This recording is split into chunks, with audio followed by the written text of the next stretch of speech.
Salut les beautés, super contente de vous retrouver pour une nouvelle routine de yoga pour travailler le bas de son dos, apporter un petit peu d'amour à ses lombaires. Je reviens de vacances, presque un mois et demi, un mois et demi d'absence de routine sur ma chaîne, ça a fait du bien. Vraiment, je me sens toute revigorée, prête à aborder mon retour aux études parce que je retourne aux études en ostéopathie. Donc, très excitée d'être de retour en grande forme, mais quand même avec un petit challenge au niveau de mes lombaires. Donc, j'ai eu une irritation du disque vertébral entre la S5 et la S1, soit la vertèbre juste avant le sacrum.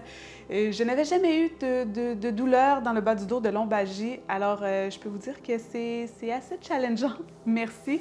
C'était jamais vraiment confortable, assis, debout, donc vraiment la posture la plus confortable pour moi, c'était couché. Donc, un beau défi, mais je le dis souvent, la maladie comme les blessures sont toujours des cadeaux maladroitement déguisés. Il faut comprendre le message derrière, les émotions qui peuvent être liées à ça. Et dans mon cas, c'était beaucoup de perfectionnisme, de tenter de pousser un petit peu la machine parce que oui, même quand on est professeur de yoga, parfois, l'ego fait son chemin dans notre pratique, puis on se dit, tout va bien, le corps est un petit peu fatigué, mais on n'écoute pas les signaux du corps. Alors, c'est ce qui est arrivé dans mon cas. Donc, bien contente que ça s'améliore grandement ces temps-ci. Alors, aujourd'hui, vraiment, ça m'a poussé à faire beaucoup de recherches pour comprendre qu'est-ce qui pouvait causer le mal de dos au niveau musculaire et tout. Et je suis certaine que mes cours en ostéopathie vont m'aider à pousser encore davantage de ce côté-là. Donc, je vous propose vraiment une routine très de base, très douce pour être dans la compassion du corps parce que souvent, quand on est blessé, quand on est dans l'inconfort dans le corps, on tente de fuir la demeure, mais au contraire, il faut encore plus s'ancrer dans son corps puis comprendre qu'est-ce que le corps a à nous dire, comprendre un petit peu parce que le corps cherche toujours à trouver l'homéostasie. Donc, le corps est fait et conçu pour toujours s'auto-guérir. Donc, s'il ne parvient pas à s'auto-guérir, c'est qu'il y a plein de facteurs qui peuvent entrer en cause. Donc, c'est le fun de plonger à l'intérieur puis d'aller au moins explorer ces facteurs-là. Alors, de ce pas, enfilez quelque chose de confortable. On y va. Vous aurez besoin, si vous avez un traversin, super génial. Si vous n'en avez pas, tout simplement, ça peut être un oreiller assez ferme qu'on va pouvoir déposer sous les genoux. Si vous avez un sac de sable, également super intéressant pour une posture au début, pour mettre sur le bassin, mettre un petit poids, surtout si vous avez tendance, comme moi, à avoir une hyperlordose. Donc, c'est un bas du dos qui est plus creusé qu'il ne le devrait, ce qui crée du stress, évidemment, sur les lombaires. Ou si vous avez des blocs aussi, on peut les utiliser. N'hésitez pas à vous abonner à mon infolettre namastécocolaté.com. Vous allez recevoir dans votre boîte courriel tout ce que vous auriez pu rater chaque dimanche matin, fidèle au poste dès qu'il y a du nouveau contenu sur le blog. En fait, du côté d'Instagram, @mfpellerin, la plateforme sur laquelle je suis le plus active, je vous partage plein de trucs wellness au quotidien. Également Pinterest, @mfpellerin, plein d'inspiration, mode, beauté, déco, bouffe, yoga, etc. On y va, let's go!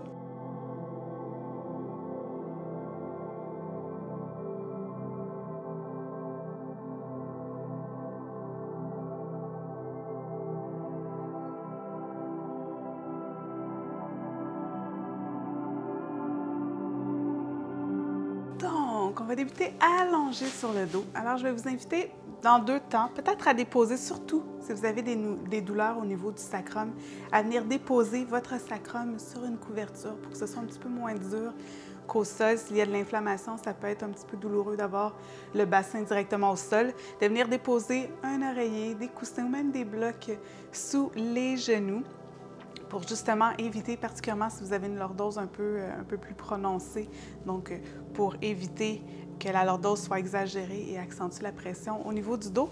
Et si vous avez un sac de sable, c'est un bel outil à venir déposer sur le bassin. Encore une fois, surtout si vous avez une bonne lordose, vous êtes en hyperlordose, alors ça peut venir aider à ancrer le bassin au sol. Donc les paumes sont de chaque côté, mains vers le ciel. Les mains sont de chaque côté, paumes face vers le ciel. La nuque est longue, le menton est humble. Et on se dépose. Et souvent, quand la douleur est présente dans notre corps, on a un petit peu envie de fuir la demeure. On a un petit peu envie de s'évader, on est dans le tourbillon plutôt que de connecter avec la douleur. Évidemment, le cerveau humain est fait qu'on essaie toujours de fuir la douleur, l'inconfort, qu'on est constamment à la recherche du plaisir. Mais le temps de la séance, je vous invite à juste connecter avec la douleur, à juste observer ce qui est, mais sans interagir, sans rager, sans nourrir d'émotions négatives, juste comme un état de curiosité, comme qu'est-ce qui se passe dans mon corps, qu'est-ce qui se passe dans mon dos. Et là, ça peut vous sembler bien wouhou, mais communiquez avec la douleur. La douleur, c'est le langage du corps. Donc, le corps nous indique qu'il n'est pas à son aise en ce moment. Alors, qu'est-ce que la douleur a à vous dire?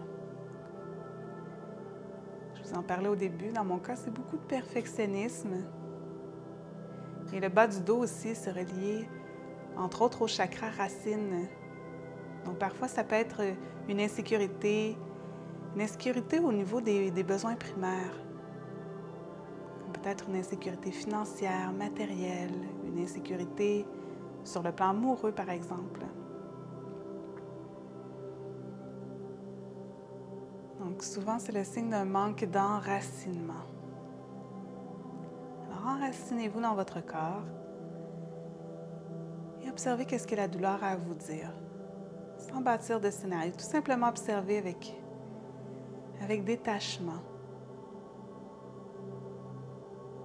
L'idée, ce n'est pas de tenter de nier la douleur, mais le corps écoute constamment ce que le mental lui dit. Alors, tout simplement de se répéter que votre corps est en train de guérir. Tout dans votre corps s'affaire à guérir l'inflammation. S'affaire à tenter de régler l'inconfort, régler le déséquilibre. Le corps est conçu pour retrouver l'homéostasie. Alors, ayez confiance que votre corps en ce moment travaille à guérir. Et répétez-vous. Remerciez-le même. Merci mon corps d'être en train de travailler à ma guérison.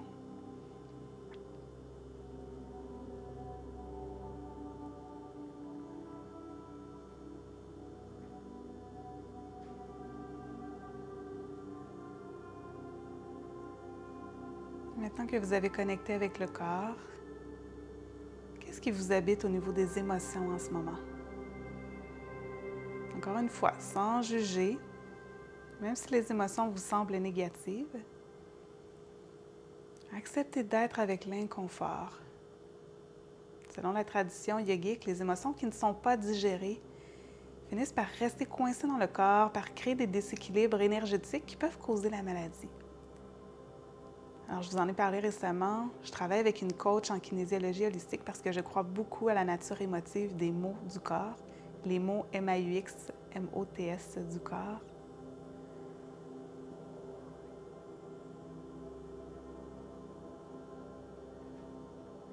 Alors, observez ce qui vous habite. Acceptez d'être avec ces émotions inconfortables. Et la meilleure façon de laisser passer des émotions inconfortables, c'est tout simplement de respirer.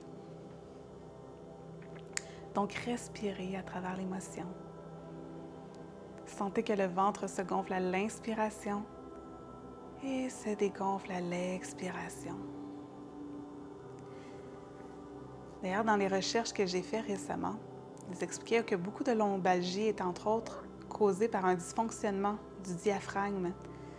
Donc, quand on est sous l'effet du stress, on va respirer plus superficiellement au niveau du haut du dos, ce qui va solliciter beaucoup les muscles du haut du dos, les muscles du cou, comme les scalènes. Et ces muscles viennent remplacer le travail du diaphragme quand ce n'est pas leur travail initial. Alors, ça crée toutes sortes de tensions et par le fait même, et comme le diaphragme ne s'abaisse pas, qu'il n'y a pas de mouvement au niveau du tronc, et ça peut créer des problèmes digestifs, également des problèmes au niveau du psoas et évidemment des problèmes dans le bas du dos. Alors, le plus possible, dès que vous avez un moment dans la journée, pensez à ramener votre respiration dans le ventre. Et ça indique en plus au mental qu'il peut se déposer, qu'il peut activer le système parasympathique. Alors doucement, ramenez du mouvement dans vos doigts, dans vos orteils, rotation des poignets, des chevilles.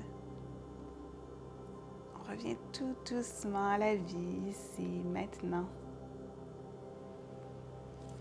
Si vous avez un sac de sable, je vous invite à doucement le retirer de votre bassin et d'amener un genou à la poitrine et l'autre, et on se berce de gauche à droite.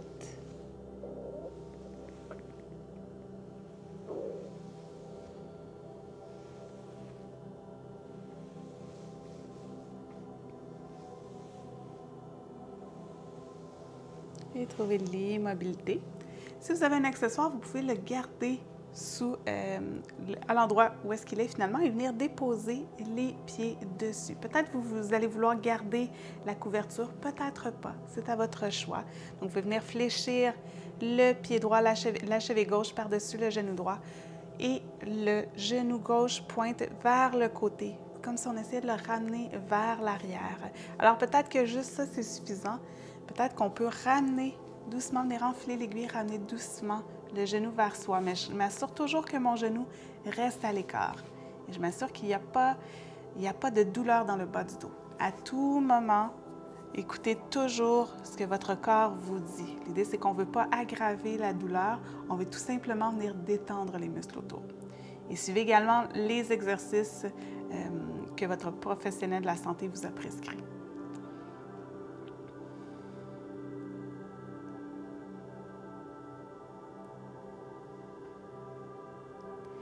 Et à l'expiration, on vient déposer le pied droit, puis le pied gauche. On va refaire le mouvement de l'autre côté. Donc, on vient déposer la cheville droite par-dessus le genou gauche et on vient, peut-être qu'on reste ici, peut-être qu'on vient enfiler l'aiguille, peut-être même que notre coude presse doucement contre notre genou droit pour le maintenir vers le côté. Donc, on ne veut pas que le genou revienne vers soi, c'est qu'on va trop loin dans l'étirement. Donc, on s'assure que le genou est plus sur le côté. Peut-être même qu'on vient déposer nos mains devant le tibia. Donc, on observe.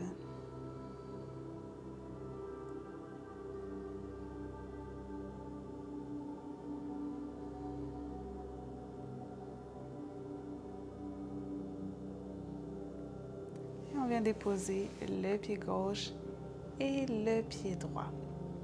Et doucement, je vais vous inviter à pousser votre accessoire, vos accessoires. Soulevez un petit peu le bassin si vous avez une couverture sous les fessiers et retirez la couverture. Et on dépose doucement le bassin au sol. Et là, ce qu'on va venir faire, c'est comme des respirations de chat et de vache, mais au sol. Donc, à l'inspire, on va venir creuser. Encore une fois, on s'assure qu'il n'y a pas de douleur. À l'expire, on vient plaquer tout le dos au sol. Donc, on bascule le bassin. À l'inspire, on creuse.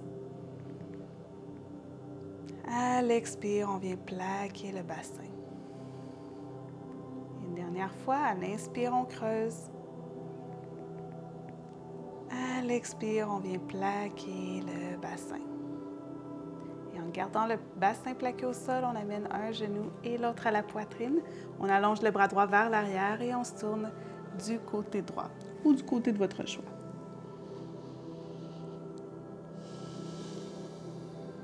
Et à la prochaine inspiration, j'allonge la jambe du dessus et en pressant avec la main du dessus, doucement, je viens m'asseoir, jambes croisées.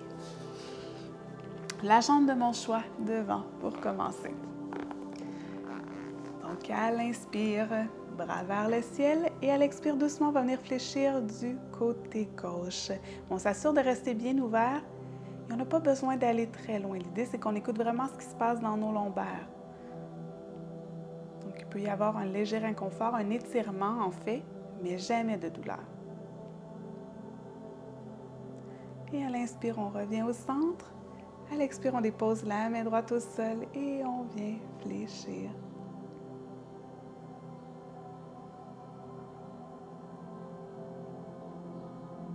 Et à l'inspire, on se redresse. On vient changer le croisement des jambes. On va refaire la même séquence de l'autre côté. Donc, à l'inspire, soulève le bras droit et à l'expire, flexion vers la gauche. On vient tirer tout le côté droit. On respecte ce qui se passe au niveau de nos lombaires ici. Et à l'inspire, main vers le ciel. À l'expire, flexion vers la droite. Tourne légèrement vers la droite. On fléchit vers la droite. Donc, tout le côté gauche est ouvert. Et à l'inspire, on se redresse. On amène les mains vers l'avant, on bascule vers l'avant et on vient en posture de la table. Donc, 3 respirations de chat et de vache ici. Les poignets sont sous les épaules, les genoux sont sous les hanches et à l'inspire, on creuse avec beaucoup de contrôle, conscience de ce qui se passe dans le bas du dos. À l'expire, on arrondit même le bas du dos. On presse dans les mains. À l'inspire, on creuse. À l'expire, on arrondit. Presse dans les mains, arrondit tout le dos. Une dernière fois, à l'inspire, on creuse. Ça se peut qu'on ne creuse pas beaucoup, tout dépendant de la flexibilité de notre bas du dos en ce moment. Et à l'expire, on arrondit. Et on revient en table neutre. Donc, on s'assure de bien presser dans les mains pour arrondir le haut du dos, rentrer le nombril vers la colonne. On enroule également le bas du dos. On allonge une jambe et l'autre. Et à l'expire, le bassin vers le plafond en fléchissant les genoux. Donc, on fléchit un genou et l'autre, un chien tête en bas très doux. Vraiment, on s'assure de fléchir. L'idée, c'est qu'on veut protéger le bas de son dos. On veut quand même venir l'étirer ici. Et doucement, je vais trouver l'immobilité, mais les genoux fléchis. Alors, mes abdos sont engagés. Je presse bien dans les mains. Et à l'expire, je vais doucement marcher les pieds vers les mains en gardant les genoux fléchis. Donc, je viens déposer le haut de mon corps contre mes genoux. Je viens agripper les coudes opposés. Je laisse aller la tête, la nuque. Poupée de chiffon.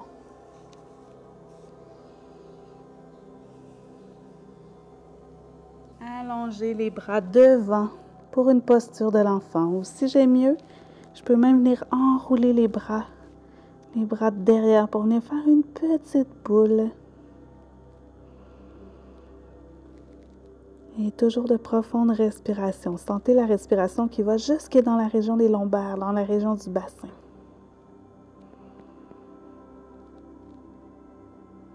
Si ce n'est pas déjà fait, réallongez les mains devant. Inspire ici. À l'expire, flexion vers la droite. Donc, on amène les mains dans le coin droit du tapis. On vient tirer le côté gauche.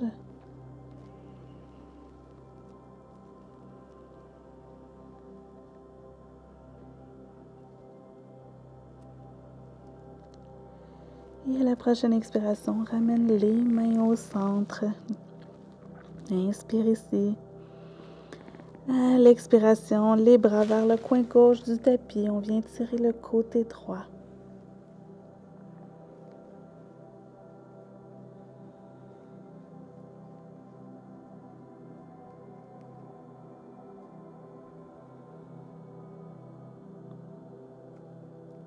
Et à la prochaine expiration, on revient vers le centre. Et à l'inspire, on se redresse tout doucement, vertèbre par vertèbre.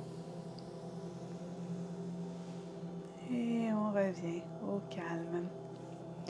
Alors, si vous avez encore quelques minutes ici, je vous invite à revenir dans la posture de Shavasana du départ, de vraiment venir aplatir le plus possible le bas du dos au sol.